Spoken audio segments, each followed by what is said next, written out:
offense too. I mean, the fourth quarter and into the third is that from the time they took the lead, come back and answer that with an 80-yard drive. I mean, I thought offensively we did get some things good late in the game also. Jonah mentioned that they were rewinding tape to show the good plays, the knockdown blocks that they had. What did you see out of the offensive line? Who's that now? Jonah Persig. I think Mitch mentioned it first. Yeah. Well, they both talked about it.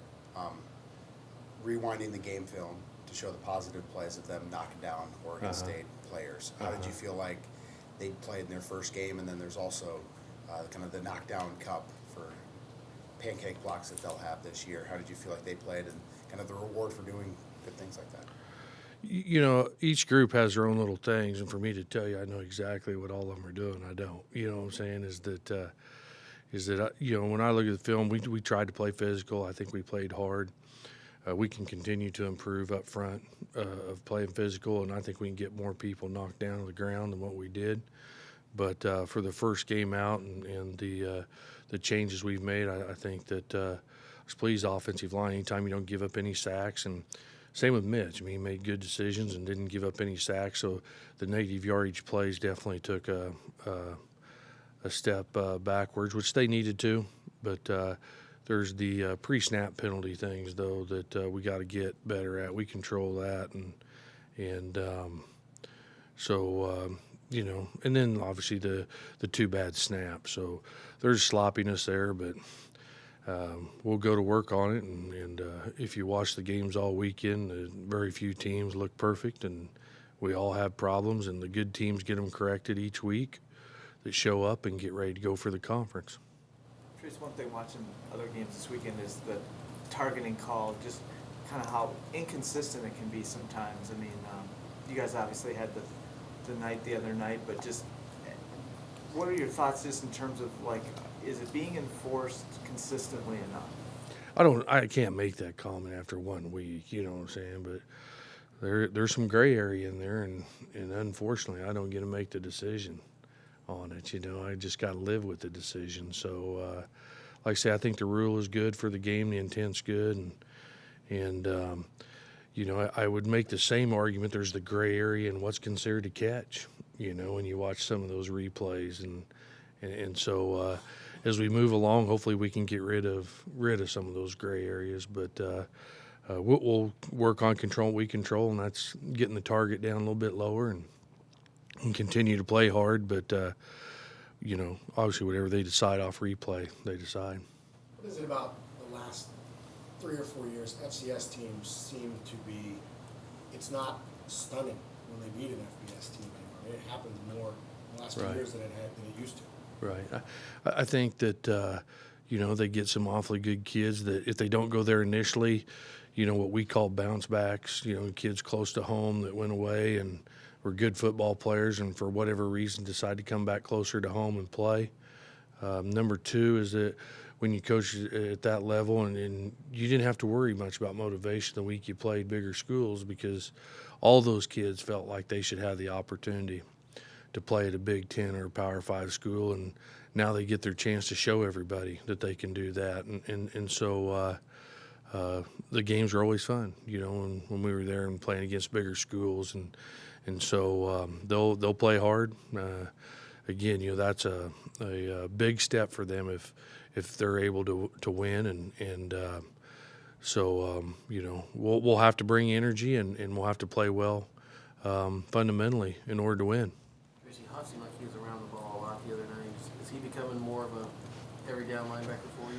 He is. You know, he still makes a few, you know, things that you go, what is that? But for the most part, they're not near as much as a year ago. And he's strong. He's full of a lot of energy. And so, you know, with Nick out is that and John being out the first half is we'll start.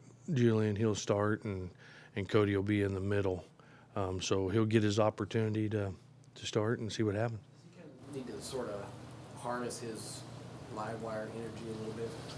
I think he wants to, you know, there's a difference in playing fast and being out of control, and at times he does. He gets out of control, and so he needs to somehow slow down a little bit. Maybe got to take him out and run a mile or so before the game. I don't know what that is, but at the same time, I've always said you'd rather have to tell him whoa than to tell him go all the time, and because he's a kid you don't have to tell go, that's for sure.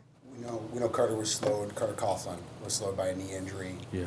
Should we expect to see him relatively soon with the things that you'd have going on at linebacker? I mean, we'll see how he practices this week. If he practices well enough and shows he's ready to go, then we'll do that. This is an important week for us in evaluating people and how injuries go and trying to get an early idea on who will redshirt and who will play, or you try to redshirt. Injuries always play a part of what goes on, but yeah. So Carter, we'll see how he practices this week and get him enough reps, and yeah, there's a chance he could play.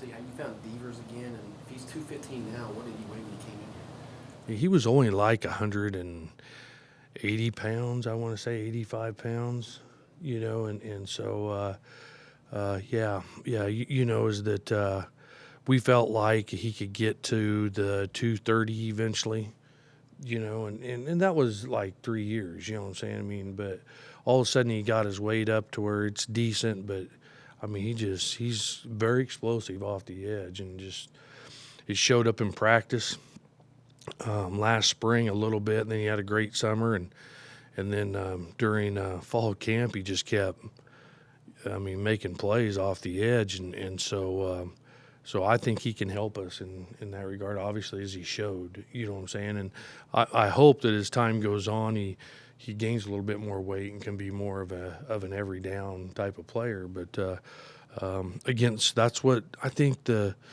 spread offenses, that's what's allowed you to do. It's allowed you to take a couple kids like that, because not everybody's got big old bodies and they're playing in a phone booth anymore, and so it lets a kid like that run and make some plays. Do you think it was his size or his inexperience that was one of the reasons he wasn't highly recruited? You were one of the only schools that were looking at him or offered him. His size, Chip just said he goes 180-pound defensive end. But you got to look at everything, and he was 17 years old, and we figured we'd grow. And again, if you can get him to 220, I think they can be edge rushers. I believe that with the spread offenses now. You know what I'm saying? And so, and obviously, hopefully, he'll grow a little bit more. One name we did see on the depth chart is Eric Carter. How has he progressed? I think we put him on there. He's on there. Yeah, that's what I'm saying. I saw him on here. How has he progressed? Well, he's been cleared, so we'll see what happens. We'll see how practice goes, but he has been cleared. Any update on Brandon Langen? Is that both him and Shannon's appointments were this morning or over the lunch hours, and so I hope to hear something this afternoon on what's going on there. But I think both of them have a chance this weekend, but I'll find out before practice this afternoon. Do you know if could that be longer term?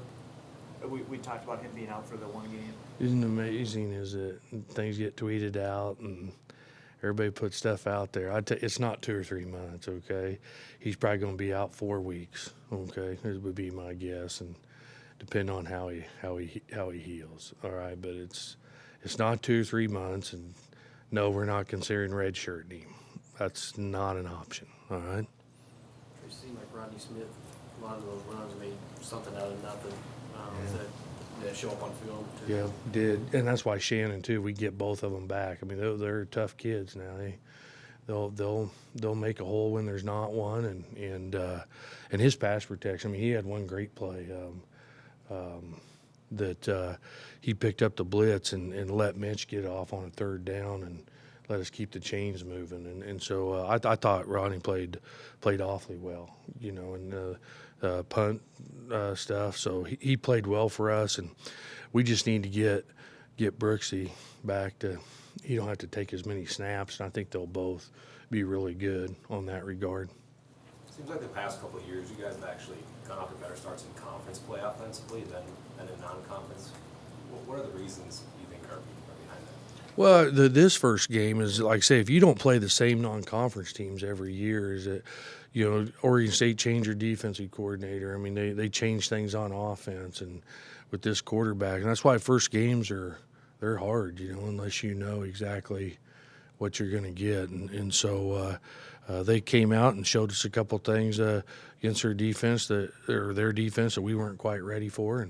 And at the same time, I think in the first 3 series, I think Rodney will tell you he missed 2 or 3 cuts that would have went out the door for big plays, But so it just, new coaches just takes a little time, and we'll get it figured out. I mean, I expect us to make a big improvement this week, and Mitch will tell you he can play better.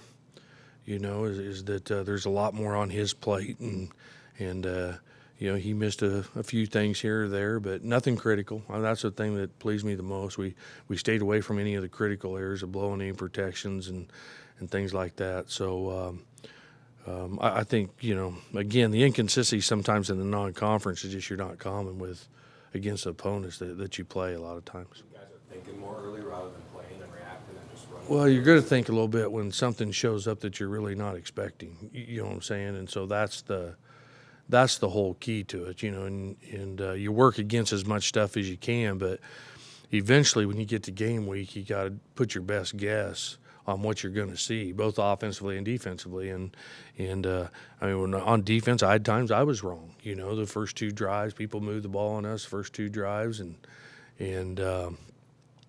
you're going to get their best at what they've worked all week and thought was going to work. And so I think that has more to do with it, and that's why the ability to adjust and just keep playing will have a lot to do with who wins. Mitch said he thinks that we'll see some more changes to the offense as the offense gets more comfortable with Coach Johnson. Do you think that's fair to say as the season progresses? I guess we'll see. That's what he was hired for, so whatever we have to do to score points, that's his job. So. One more for Coach. Were you given any indication during the preseason about the targeting rule? Maybe it was going to be more closely enforced so you can kind of change the coaching style? It was just kind of surprising.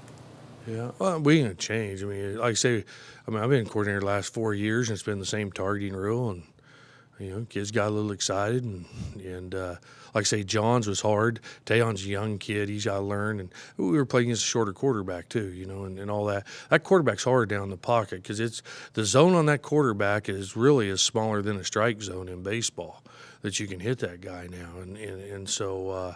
You got to game full speed. People are running around fast and changing direction and pad level, and it's not an easy thing. So we just work on it and talk about it, but when you launch and do things like that, like Cody's was, and leave your feet, that is you can control that type of stuff, and we can eliminate that. All right, anything else? All right, good. Thanks.